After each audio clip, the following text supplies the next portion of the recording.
ಚತುಸ್ಸಾಗರಮಾಸಾದ್ಯ ಜಂಬೂದ್ವೀಪೋತ್ತಮೇ ಕ್ವಚಿತ್ ನ ಪುಮಾನ್ ಕೇಶವಾದನ್ಯಃ ಸರ್ವಪಾಪಚಿಕಿತ್ಸಕ. ನಮಗೆ ಸರ್ವಪಾಪ ಚಿಕಿತ್ಸೆಯನ್ನ ಮಾಡುವಂತಹ ಒಬ್ಬ ಡಾಕ್ಟರ್ ಬೇಕು. ತುಂಬಾ ಕಡೆ ಹುಡುಕಾಡಿದ್ದೇವೆ, ತುಂಬಾ ಪೇಪರ್ಗಳಲ್ಲಿ ನೋಟಿಸು ಕೊಟ್ಟಿದ್ವಿ, ಇಂಥದ್ದೊಬ್ರು ಯಾರಾದ್ರೂ ಗೊತ್ತಿದ್ರೆ ತಿಳಿಸಿ ಅಂತ. ಯಾರಿಗೂ ಇಲ್ಲಿ ತನಕ ಅಂಥ ಒಬ್ಬ ವ್ಯಕ್ತಿ ಹೊರಗಿಂದ ಹುಡುಕಿದವರಿಗೆ ಯಾರಿಗೂ ಸಿಗ್ಲಿಲ್ಲ. ವೇದವ್ಯಾಸರು ಹುಡುಕಿ ಕೊಟ್ಟಿದ್ದಾರೆ.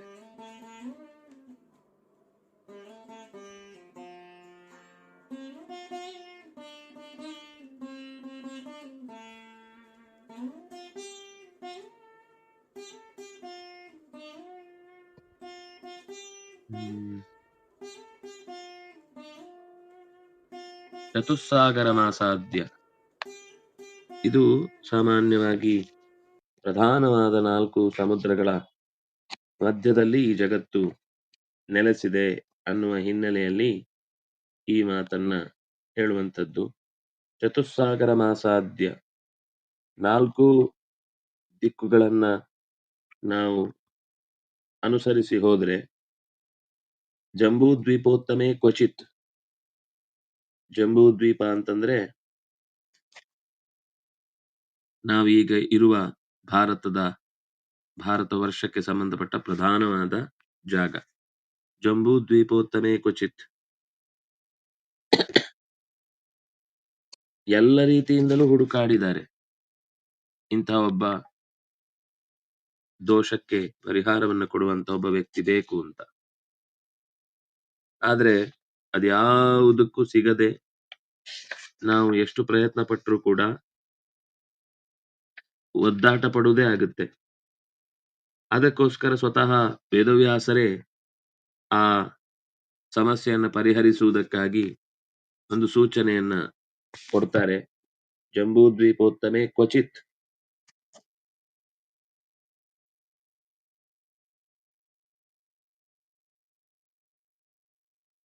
ನ ಪುಮಾನ್ ಕೇಶವಾದನ್ಯಃ. ಕೇಶವಾದನ್ಯಃ ಪುಮಾನ್ ನ. ಯಾರು? ಎಂಥದ್ದಕ್ಕೆ? ಸರ್ವ ಪಾಪ ಚಿಕಿತ್ಸಕ. ಎಲ್ಲ ಪಾಪಗಳಿಗೂ ಮದ್ದು ನೀಡಬಲ್ಲ ವ್ಯಕ್ತಿ ಎನಿಸಿದ ಕೇಶವನೊಬ್ಬ ಅಲ್ಲದೆ ಬೇರೊಬ್ಬ ಎಲ್ಲೂ ಸಿಗಲಾರ, ಎಲ್ಲಿಯೂ ಹುಡುಕಿದ್ರೂ ನಮ್ಮ ಕೈಗೆ ಒದಗಲಾರ. ಕಿರಿಯದಾದ ಈ ಜಂಬೂದ್ವೀಪದ 4 ಕಡಲಂಚಿನ ಕೊನೆಯ ತನಕವೂ ಕೂಡ ಎಷ್ಟು ಅಲೆದಾಡಿದ್ರೂ ಇಂಥ ವ್ಯಕ್ತಿತ್ವವುಳ್ಳ ಮತ್ತೊಬ್ಬ ವ್ಯಕ್ತಿಯನ್ನು ನಾವು ಹುಡುಕಿ ನಮ್ಮ ಚಿಕಿತ್ಸೆಗಾಗಿ ಬಳಸಿಕೊಳ್ಳುವುದು ಸಾಧ್ಯವಿಲ್ಲ. ಅಂದ್ರೆ ಇದು ಎಷ್ಟು ಚಂದದ ಒಂದು ಅಗತ್ಯವನ್ನ ಬಿಂಬಿಸುವ ಹಾಗೆ ಚಿಕಿತ್ಸಕ ಅನ್ನೋ ಶಬ್ದವನ್ನ ಹಾಕಿ ಸರ್ವ ಪಾಪ ಚಿಕಿತ್ಸಕ. ಸಣ್ಣ ಸಣ್ಣ ಪಾಪಗಳನ್ನ ಅಥವಾ ಸಣ್ಣ ಸಮಸ್ಯೆಗಳನ್ನ ಪರಿಹಾರ ಮಾಡುವಂತಹ ವ್ಯಕ್ತಿಗಳು ಸಿಗ್ತಾರೆ. ನಮ್ಗೆ ಸಿಗಬೇಕಾದವರು ಎಲ್ಲಾ ತರದ ಪಾಪಗಳನ್ನು ಕಳೆಯುವಂತಹ ಒಬ್ಬ ಮಹಾ ವ್ಯಕ್ತಿ ಬೇಕು. ನಾವು 100 ಜನರ ಹತ್ರ ಹೋಗ್ಲಿಕ್ಕಾಗಲ್ಲ. ಡಾಕ್ಟರ್ ಹತ್ರ, ಆ ಡಾಕ್ಟರ್, ಈ ಡಾಕ್ಟರ್, ಇನ್ನೊಂದು ಮತ್ತೊಂದು 100 ತರದಲ್ಲಿ ಭೇಟಿಯಾಗಿ 100 ತರದಲ್ಲಿ ಸಮಸ್ಯೆಯನ್ನು ಪರಿಹಾರ ಮಾಡಿಕೊಳ್ಳಿಕ್ಕೆ ಬೇಕಾದ ವ್ಯವಸ್ಥೆಯನ್ನು ನಾವು ಮಾಡ್ಕೊಳ್ಳಿಕ್ಕಾಗಲ್ಲ. ಆದ್ರಿಂದಾಗಿ ಸರ್ವಪಾಪ ಚಿಕಿತ್ಸೆಯನ್ನು ಉಂಟು ಮಾಡುವ ಒಬ್ಬ ವ್ಯಕ್ತಿ ನಮಗೆ ಸಿಗಬೇಕು ಅಂತಂದ್ರೆ ಅದು ಸರ್ವಪಾಪ ಚಿಕಿತ್ಸಕನಾದ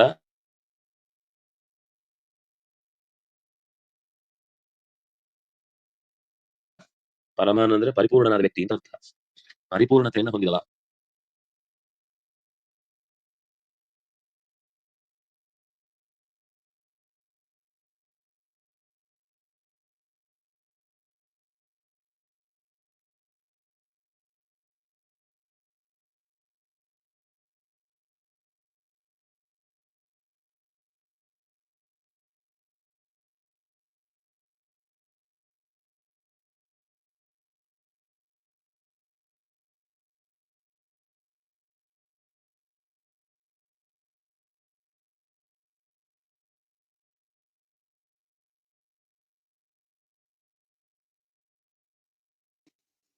ಹರಿ ಓಂ ಸರ್, ಕೇಳಿಸ್ತಿಲ್ಲ ಸರ್.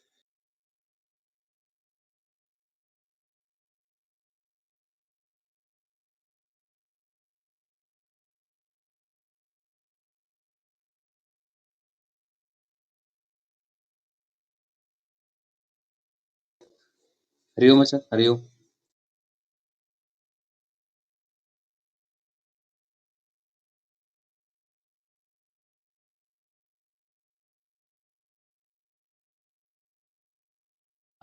ಒಟ್ಟು ಪರಿಪೂರ್ಣವಾದ ಚಿಕಿತ್ಸೆಯನ್ನ ಪಡಿಬೇಕಾದದ್ದು ನಿರೋಗಿಯಾಗಿ ಬದುಕಬೇಕಾದವನ ಆಸೆ. ಆ ನಿರೋಗತನ ಅಂತನ್ನುವುದು ಕೇವಲ ದೈಹಿಕವಾಗಿ ಮಾತ್ರ ಅಲ್ಲ, ಮಾನಸಿಕವಾಗಿ, ಜೈವಿಕವಾಗಿ. ಮತ್ತೆ ಈ ಸಂಸಾರದ ತಾಪತ್ರಯ ಕರ್ಮಗಳ ಅಂಟನ್ನ, ಕೆಸರನ್ನ ಆತ ಅಂಟಿಸಿಕೊಳ್ಳುವಂತೆ ಆಗ್ಬಾರ್ದು. ಅದಕ್ಕೋಸ್ಕರ ಈ 4 ಸಮುದ್ರಗಳ ತುತ್ತ ತುದಿಯನ್ನ ಮುಟ್ಟಿ ಎಲ್ಲಿ ಹುಡುಕಿದ್ರು ಇಂತಹ ಒಬ್ಬ ಸರ್ವಪಾಪ ಚಿಕಿತ್ಸಕನಾದ ಮತ್ತೊಬ್ಬ ವ್ಯಕ್ತಿಯನ್ನ, ಇದು ವೇದವ್ಯಾಸರೇ ಪುರಾಣಗಳಲ್ಲಿ ಬೇರೆ ಬೇರೆ ಋಷಿಗಳ ಅಭಿಪ್ರಾಯವಾಗಿ ಸಂಗ್ರಹ ಮಾಡಿ ಕೊಟ್ಟದ್ದಾದ್ರಿಂದ ಅತ್ಯಂತ ಶ್ರೇಷ್ಠವಾದ ಎಲ್ಲ ಇಂದ್ರಿಯಗಳನ್ನೂ ಚೆನ್ನಾಗಿ ಬಲ್ಲ ಒಬ್ಬ ಡಾಕ್ಟರ್ ಅಂದ್ರೆ ಅದು ಭಾರತದ ನಿಜವಾದ ಸಾಧನೆ. ಅಂದ್ರೆ ಚಿಕಿತ್ಸೆಯನ್ನು ಕೊಡುವಾಗ ಹಿಂದೆ ವೈದ್ಯರು ಅಂದ್ರೆ ಎಲ್ಲವೂ ಗೊತ್ತಿರ್ಬೇಕು ಅವರಿಗೆ. ಎಲ್ಲೋ ಅವರವರಿಗೆ ಸ್ಪೆಷಲೈಸೇಷನ್ ಅಂತ ಒಂದು ಇರ್ಬಹುದು, ಆದ್ರೆ ಅದು ಸ್ಪೆಷಲೈಸೇಷನ್ ಅನ್ನೋದನ್ನ ಅವರು ಪ್ರತ್ಯೇಕವಾಗಿ ತಾವು ಸಿದ್ಧಿ ಮಾಡಿಕೊಳ್ಳುವುದಲ್ಲ, ಅದಾಗಿ ಸಿದ್ಧಿ ಆಗುವುದು. ಆದ್ರೂ ಎಲ್ಲದೂ ಗೊತ್ತಿರ್ಬೇಕು.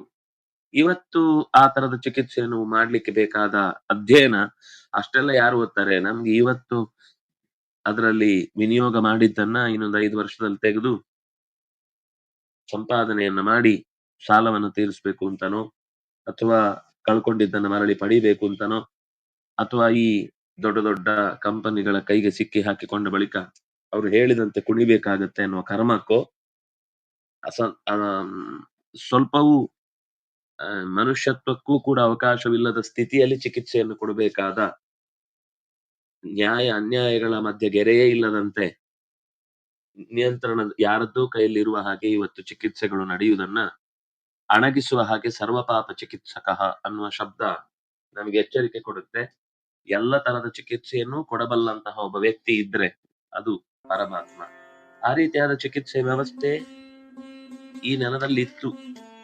ಈಗ್ಲೂ ತುಂಬಾ ಹಳ್ಳಿಗೆ ಹೋದ್ರೆ ಅಪರೂಪಕ್ಕೆ ಅದರ ಒಂದು ಪರಂಪರೆ ಕುಸಿದು ಹೋಗ್ತಾ ಇದೆ. ಅವರೆಲ್ಲೂ ಶಾಲೆಯಲ್ಲಿ ಓದಿ ಬಂದಿರೋರು ಆಗಿರಲ್ಲ. ಅದರಿಂದ ಅವರಿಗೆ ಸಮಾಜದಲ್ಲಿ ನೀವು ಒಂದೇನಾದ್ರೂ ಗೊತ್ತಿಲ್ಲದೆ ಅವನ ವೈಯಕ್ತಿಕ ದೋಷದಿಂದ ಹಾನಿಯಾದ್ರೂ ಕೂಡ ನಿಮ್ಮ ಚಿಕಿತ್ಸೆಯಿಂದ ಹಾನಿ ಆಯ್ತು ಅಂತ ಹೇಳಿ ಅವರಿಗೆ ಇರುವ, ಅದಕ್ಕೋಸ್ಕರ ಲೈಸೆನ್ಸ್ ತಗೊಳ್ಳೋದಕ್ಕೆಲ್ಲ ಅಗತ್ಯವೇ. ಡೂಪ್ಲಿಕೇಟ್ ವೈದ್ಯರಿಂದ ತಪ್ಪಿಸುವುದಕ್ಕೋಸ್ಕರ ಮಾಡುವ ಕೆಲವು ನಿಯಮಗಳು ನಿಜವಾದ ವೈದ್ಯರನ್ನ ಬಲಿ ತೆಗೆದುಕೊಳ್ಳುತ್ತೆ. ಡೂಪ್ಲಿಕೇಟ್ ಆದವರು ಸರ್ಟಿಫಿಕೇಟ್ ಇಟ್ಕೊಂಡು ಗಟ್ಟಿಯಾಗ್ಬಿಡ್ತಾರೆ. ಅದರಿಂದಾಗಿ ನಾವು ಅನುಭವದಿಂದ ಒಬ್ಬರನ್ನ ಸರಿಯಾಗಿ ನಮಗೆ ಚಿಕಿತ್ಸೆ ಸಿಕ್ಕಿದೆ ಸಂತೋಷ ಪಡಬೇಕು ಹೊರತು ಅವರ ಸರ್ಟಿಫಿಕೇಟ್ ನಿಂದ ನೋಡುವುದಲ್ಲ. ಅದರಿಂದಾಗಿ ಸರ್ವಪಾಪ ಚಿಕಿತ್ಸೆಯನ್ನು ಕೊಡುವಂತಹ ಒಂದು ವಿಶಿಷ್ಟವಾದ ಗುಣಧರ್ಮವನ್ನ ಈ ನೆಲದಲ್ಲಿ ರೂಢಿಸ್ಲಿಕ್ಕೆ ಕಾರಣವಾದಂತಹ ಒಂದು ಅಧ್ಯಾತ್ಮದ ಬೆನ್ನೆಲುಬು ನಮಗಿದೆ ಅನ್ನೋದನ್ನ ಕೇಶವನಿಗಿಂತ ಅನ್ಯನಾದ ಮತ್ತೊಬ್ಬ ಚಿಕಿತ್ಸಕ ಇಲ್ಲ ಅನ್ನುವ ಶಬ್ದದ ಮೂಲಕ ತಿಳಿಸಿಕೊಟ್ರು. ಮತ್ತೆ ಮುಂದೆ ನಾವು ನೋಡಬೇಕಾದ್ದು